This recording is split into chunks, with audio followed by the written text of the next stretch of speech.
10 bed से मैंने start किया था 2.5 साल पहले। आज की अगर जो मैं बात करूँ तकरीबन 15,000 प्लस बेड हमने लगा रखे हैं। हम उनके यहाँ पूरी यूनिट 25 बेड की लगाते हैं।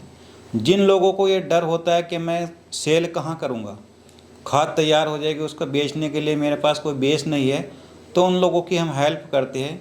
कौन से हम बाई बैक का एग्रीमेंट कर लेते हैं कि जो माल तैयार होता है उस माल को हम उठा लेते हैं और उनको एक फ़िक्स इनकम खाद के अकॉर्डिंग हम हर महीने उनको एक रिटर्न करते हैं।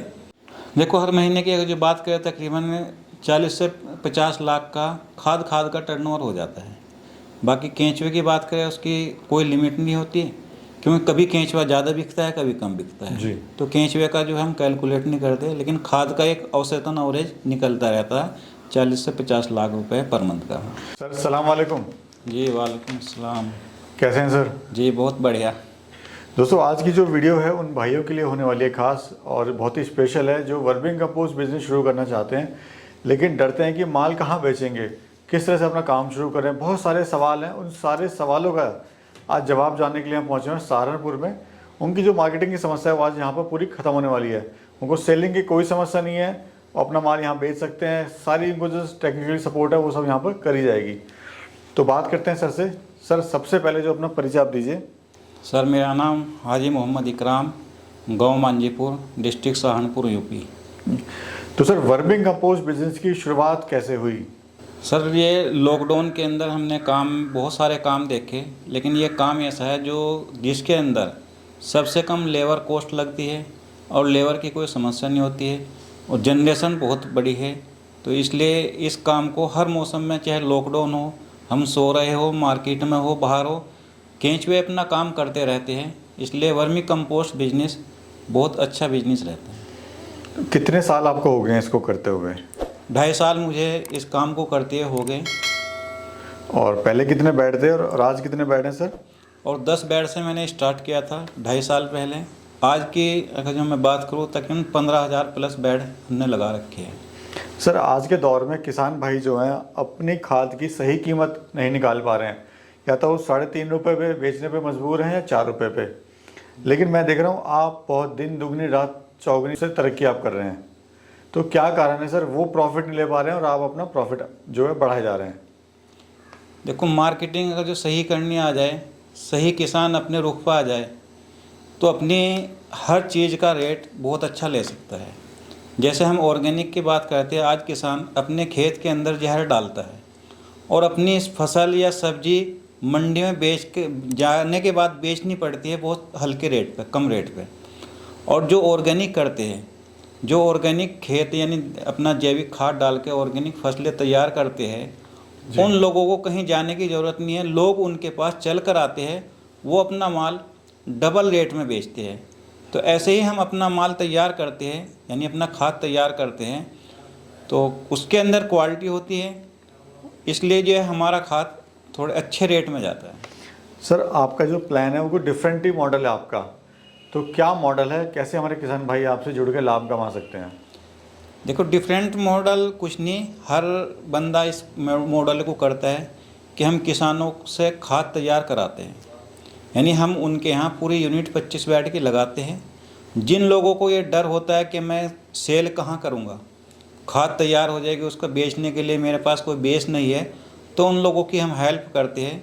कौन से हम बाई बैक का एग्रीमेंट कर लेते हैं कि जो माल तैयार होता है उस माल को हम उठा लेते हैं और उनको एक फ़िक्स इनकम खाद के अकॉर्डिंग हम हर महीने उनको एक रिटर्न करते हैं। तो इससे हमारी चारों तरफ यूनिट भी लग रही, यूनिट बढ़ती जा रही, और इसी के साथ साथ हम उनसे फिर दोबारा एग्रीमेंट और करते हैं दूसरे किसानों से कि हमारे खाद को बेचने का जो हमारा फार्मूला है कि हमारे खाद को जो भी किसान भाई इस्तेमाल करना चाहता है, करता है, उससे जो फसल उगाएगा उसकी फसल की बाईबैक की जिम्मेदारी हम लेते हैं, क्योंकि हमारे अपने ऑर्गेनिक स्टोर भी है। हम उन स्टोरों पर उनका माल सप्लाई करते हैं। जो लोग ऑर्गेनिक में फसल जो भी उगा रहे वो हमको अपना माल बेच सकते हैं। तो सर, ये बताइए आज कितने भाई लोग आपसे जुड़े हैं किसान भाई, और कहाँ कहाँ कौन कौन से स्टेट से जुड़े हुए हैं? हमारे साथ हज़ारों लोग जुड़े हुए हैं, जिसमें देहरादून की बात करें कि देहरादून में ये डोईवाला, हुर्रा वाला, कोरका वाला, भानिया वाला, इन सब जगहों पे हमारे प्लांट लगे हुए हैं। वो सब वहाँ पे हमारे साथ जुड़े हुए हैं। हरियाणा की बात करें हम, करनाल में, कुटेल में, जिंद में, हिसार में, इन जगहों पे प्लांट लगे हुए हैं। इधर यूपी की बात करें, गंगो, सहारनपुर, मुजफ्फरनगर, जानसठ, मेरठ, बरेली, इन सब जगहों पे हमारे प्लांट लगे हुए हैं। तो यानी ऑल इंडिया में जो आप प्लांट लगाते हैं? जी, पूरे इंडिया के अंदर हम प्लांट लगाते हैं जहाँ भी इनके लिए हमारा रॉ मटेरियल मिल जाए। यानी रॉ मटेरियल हमारा गोबर होता है, गोबर इजीली मिल जाए और पानी सूटेबल हो, यानी खारा पानी ना होना चाहिए, उन जगहों पे हम प्लांट लगाते हैं। अब सर किसान भाई ये जानना चाहता है कि आप 25 बेड लगवा रहे हैं तो क्या खर्चा आएगा, कितने वो इनकम ले सकता है, कब कब ले सकता है, थोड़ा डिटेल में बात कर लेते हैं। देखो, 25 बेड लगाने का जो खर्चा आता है वो 2.5 लाख रुपए का आता है, क्योंकि नॉर्मल सी बात है, एक बेड बनाने में 10,000 रुपये का खर्चा आता है, तो 25 बेड बनाने में टोटल खर्चा 2.5 लाख रुपए का आता है। 2.5 लाख रुपए किसान देता है, हम उसकी यूनिट उसकी जगह पर लगा कर खुद आते हैं।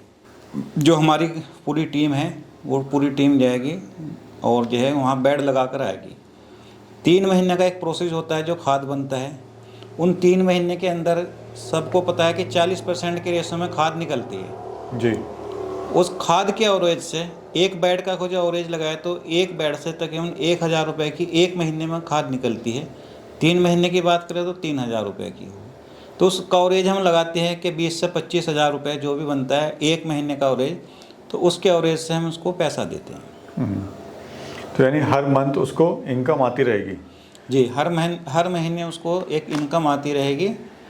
और जो टेंशन है उसकी कि माल नहीं बिकता या यूनिट चला नहीं पा रहा, तो वो सब टेंशन खत्म है उसकी। हाँ, खाद बेचने की तो यहाँ टेंशन, क्योंकि माल जितना भी तैयार होता है वो माल हमारा हो जाता है। यानी जितना भी खाद तैयार हो या उसकी यूनिट पे केंचुआ तैयार होगा, जब तक हमारा एग्रीमेंट रहेगा तो जब तक टोटल वहाँ जनरेशन जो होगी वो हमारी होगी। उसको अपने पैसे लेने से मतलब, जिस दिन वो चाहे जी कि मैं ट्रेनिंग ले चुका, मैं सीख चुका, मैं तो अब इस बिज़नेस को खुद करना चाहता हूँ, अपने नियर अबाउट जो भी कस्टमर है मैंने अपने सेट कर लिए, तो वो हमसे एग्रीमेंट तोड़ सकता है और अपनी यूनिट खुद चला सकता है। ठीक है सर, अब जान लेते हैं आपको प्रॉफिट कितना हो रहा है। सर आप लगभग 2.5-3 साल से कर रहे हैं इस काम को, जी, तो मुनाफा सर बताइए कितना आपको मुनाफा हो रहा है? देखो, हर महीने की अगर जो बात करें तकरीबन 40 से 50 लाख का खाद का टर्नओवर हो जाता है। बाकी केंचुए की बात करें उसकी कोई लिमिट नहीं होती, क्योंकि कभी केंचुआ ज़्यादा बिकता है, कभी कम बिकता है जी। तो केंचुए का जो हम कैलकुलेट नहीं करते, लेकिन खाद का एक औसतन एवरेज निकलता रहता है 40 से 50 लाख रुपए पर मंथ का। गोबर कौन सा ले रहे हैं सर? गोबर हमारा गौशाला और डेयरी से ही आता है, गाय और भैंस दोनों का गोबर चलता है। क्या रेट पड़ता है आपको गोबर? हमारा जो यहाँ पहुँचता है 60 रुपये क्विंटल के हिसाब से पहुँचता है। अलग से आप केचुआ खाद नहीं देते हैं, ये आपका पैकेज है 25 बेड का, उसी के अकॉर्डिंग आप देते हैं? नहीं, कोई अपनी मर्जी से केंचुआ ले जा कर के अपने यहाँ यूनिट लगाना चाहता है, खुद चलाना चाहता है तो वो चला सकता है, हम उसमें पूरी हेल्प करते हैं। और इसमें भी अगर जो फर्स्ट टाइम ले जाने के बाद कोई भी भाई हमारा 10 या 20 बेड का, कम से कम 10 बेड का केंचुआ या 20 बेड का केंचुआ लेकर जाता है और किसी कारणवश वो सबसे पहले उसको डाउट होता है कहीं लाने के बाद मर ना जाए, क्या जो पहली बार मर भी गया तो हम केंचुआ दोबारा उसको फ्री देंगे, ये हम फैसिलिटी प्रोवाइड कराते हैं।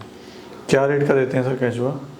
केंचुए के तो देखो डिफरेंट रेट रहते हैं जी। हमारा जो केंचुआ जाता है वो 250 रुपये kg के हिसाब से जाता है। इसमें सपोर्ट भी रहता है सर आपका? सपोर्ट आपको बता तो दिया, फुल इंश्योरेंस क्या है, जो 1 टाइम केंचुआ मर भी गया जी तो गारंटी के साथ दोबारा केंचुआ लेके जा सकता है, मतलब टेंशन फ्री? टेंशन फ्री, जब तक उसकी यूनिट चल ना जाए जब तक वो हमारे साथ जुड़ा रह सकता है। क्योंकि सर अक्सर ये देखा है कि या तो बरसात में या फिर गर्मी में लोग संभाल नहीं पाते हैं, जो शुरुआत करते हैं इसकी वर्मिंग कंपोस्ट की, तो ऐसे में तो एक काफ़ी अच्छा आप उनको एक ऑप्शन दे रहे हैं। देखो, हर किसी का पैसा कमाया हुआ होता है बहुत मेहनत से, और नया बिजनेस करना चाहता है हर कोई, लेकिन करने के बाद पता लगा जितना पैसा था केंचुए में खाद में लगाने के बाद जब मेहनत उसमें कर रहा और वो किसी कारणवश केंचुआ मर गया तो उसको पूरा का पूरा लॉस हो गया। तो हम नहीं चाहते कि किसी को भाई को भी ये लॉस हो, क्योंकि केंचुआ हमारी तो डेली की पैदावार है जी। अब हमारी फैक्ट्री लग गई केंचुए की, हमने दोबारा भी उसको दे दिया तो हमारे पे कोई फ़र्क नहीं पड़ा, लेकिन कम से कम उसका काम तो चल गया। सर, यूनिट शुरुआत करते समय ज़मीन का चुनाव कैसे करें, डिज़ाइन जो है यूनिट का वो कैसे करें? देखो, डिजाइन जो भी हमारे पास हो, सबसे पहले सबसे बेस्ट ज़मीन वो होती है जिसके अंदर बरसात के अंदर भी पानी ठहरता ना हो, यानी और ज़मीनों से 6 इंच कम से कम वो ऊपर ज़मीन हो, दूसरे कि पानी दूसरे खेत का भी बह के ना आता हो, और जितना भी बारिश हो जाए बारिश का पानी भी वहाँ से निकल जाए। सबसे बेस्ट ज़मीन ये रहती है कि जो हमारी ज़मीन हो थोड़ी सी ऊंचाई पर हो, और ऐसा हो कि खेतों के आसपास ट्रैवलिंग जो है अपना ट्रक वगैरह टेम्पो वगैरह उसमें आ सकें। हाँ, जो ट्रैवलिंग हो वो आसानी के साथ जो है हमारे आ जाए, जैसे क्योंकि ट्रॉली होती है बरसात में भी लानी पड़ती है जी। तो बारिश की वजह से वो कहीं फंसे ना, और सामान वहाँ से उठ कर जो जाना है, खाद या केंचुआ उठ के जाना है, तो वो सारी दिक्कत हमारे सामने ना हो। तो ट्रांसपोर्ट का साधन भी हमारा वहीं तक जाना चाहिए, चाहे ट्रॉली हो या पिकअप हो, जो भी साधन हो हमारे बेडों तक चला जाना चाहिए। सर, क्या संदेश आप देना चाहते हैं हमारे बेरोजगार साथियों को जो आज बेचारे परेशान हैं? देखो, सबसे पहले तो संदेश ये है सभी किसान भाइयों को कि हम अपनी ज़मीन को बचाएं, कि आज हमारी ज़मीन जो है पेस्टिसाइड से बंजर होती जा रही है, और हमारा यही नारा है कि जहर मुक्त खेती अपनाओ और स्वस्थ जीवन पाओ, कि अपने स्वास्थ्य के साथ सबसे पहले अपनी ज़मीन को सुधारें, फिर अपने स्वास्थ्य को सुधारें, फिर अपने कारोबार को सुधारें। कारोबार सुधारने के लिए एक बहुत अच्छा मौका हमारे पास है कि सभी लोग जैविक की तरफ जा रहे हैं, हम भी इसलिए आने वाले समय से पहले पहले इस काम को अच्छे तरीके से कर लें, ताकि आने वाला समय जैविक का ही है। रोज़ाना न्यूज़ में आता रहता है कि पेस्टिसाइड इतना बैन हो गया, अब इतनी कीटनाशक बंद हो गई, तो ये तो हमारे पास एक सुनहरा मौका है, जितना पैदा हो सकता है उतना कर सकते हैं। मार्केट बहुत अवॉइड है, बहुत बड़ी मार्केट है बेचने के लिए। जी, तो फ्यूचर है सर इसका? आने वाला फ्यूचर ही इसी का है कि लोग ऑटोमेटिकली ऑर्गेनिक की तरफ जा रहे हैं। तो ऑर्गेनिक के लिए इसका कोई तोड़ नहीं है कि रोज़ाना दिन के दिन कोई फैक्ट्री लगा ली, फैक्ट्री में बना दिया। ये तो एक सिस्टम से, एक प्रोसेस से बनता है, और बनने में समय लगता है। तो उस समय को ध्यान में रखते हुए हम अपना काम कर सकते हैं। जी, बहुत बहुत शुक्रिया सर, समय दिया और अब एक बहुत ही महत्वपूर्ण जानकारी आपने यहाँ पे देने की कोशिश करी। तो दोस्तों, सर का नंबर हम दे देंगे डिस्क्रिप्शन में और वीडियो में चला देंगे। अगर कोई कांटेक्ट करना चाहता है तो सर से कर सकता है।